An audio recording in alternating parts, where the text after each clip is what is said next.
Sir Chandrababu Naidu గారు పరిపాలన ఈ 5 ఇయర్స్ ఎలా ఉండబోతుందంటారు? పరిపాలన నెంబర్ 1 ఉంటుంది. సార్ జగన్ పరిపాలనకి చంద్రబాబు నాయుడు గారి పరిపాలనకి తేడా సార్? చాలా తేడా ఉంది. నక్కకి నాగలోకం తేడా ఉంది. అవి చెప్తారా ఏంటని? అసలు ఏం చేసిండు, అసలు పరిపాలన ఏం చేశాడు? అసలు కనీసం ఒక్కటి ఏదైనా చెప్పుకోవడానికి ఏమైనా ఉందా? ఏమీ లేదు. ఆయన ఓడిపోవడానికి కారణం ఏంటి సార్ జగన్ గారు? ఓడిపోవడానికి కారణం చాలా ఉన్నాయి, ఒకటని కాదు. చేసినవన్నీ అన్ని తప్పులు చేశాడు, ఒకటని కాదు. ల్యాండ్ పొలం మాది ఉంది, పాస్బుక్ మీద జగన్ ఫుడ్ ఏంది? ఎందుకు ఉండాలి? మా ఫుడ్ ఉంటుంది, మేము ఏదైనా లోన్ తెచ్చుకుంటాం, మేము లోన్ తెచ్చుకుంటాం. అంతేగాని జగన్ ఫుడ్ ఎందుకు ఉండాలి దాని మీద? అది అసలు తొక్కింది అది. ఒకటని కాదు, ఒకటని రోడ్లు ఆడున్నాయి, ఎక్కడుంది అసలు అభివృద్ధి అది? అసలు అది నేను ఎత్తున్నా అంటాడు, పింఛన్ ఎత్తున్నాడు. ఇంట్లో సొమ్ము ఏమైనా ఇచ్చాడా? ఇంట్లో సొమ్ము ఇచ్చాడా? నేను ఎత్తున్నా. చంద్రబాబు ఉన్నప్పుడు పింఛన్ ఇలా ఇచ్చాడుగా, చంద్రబాబు ఉన్నప్పుడు పింఛను.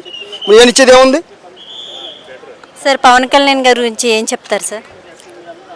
పవన్ కళ్యాణ్ నెంబర్ 1. పవన్ కళ్యాణ్ తీసుకున్నది మంచిది తీసుకున్నాడు.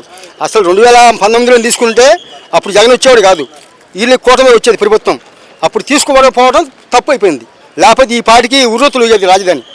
లోకేష్ గారి గురించి చెప్పండి సార్. నెంబర్ 1 లోకేష్ ఇరగదీసి పనికాడు, 91,000 మెజార్టీ గెలిచాడు. నెంబర్ 1 లోకేష్. అందరూ అసలు మొత్తం ఒకరిని ఉంది, మొత్తం మెజార్టీ ఇరగదీసి పనికాడు, మెజార్టీ మొత్తం యమా మెజార్టీ గెలిచారు. Okay, thank you sir.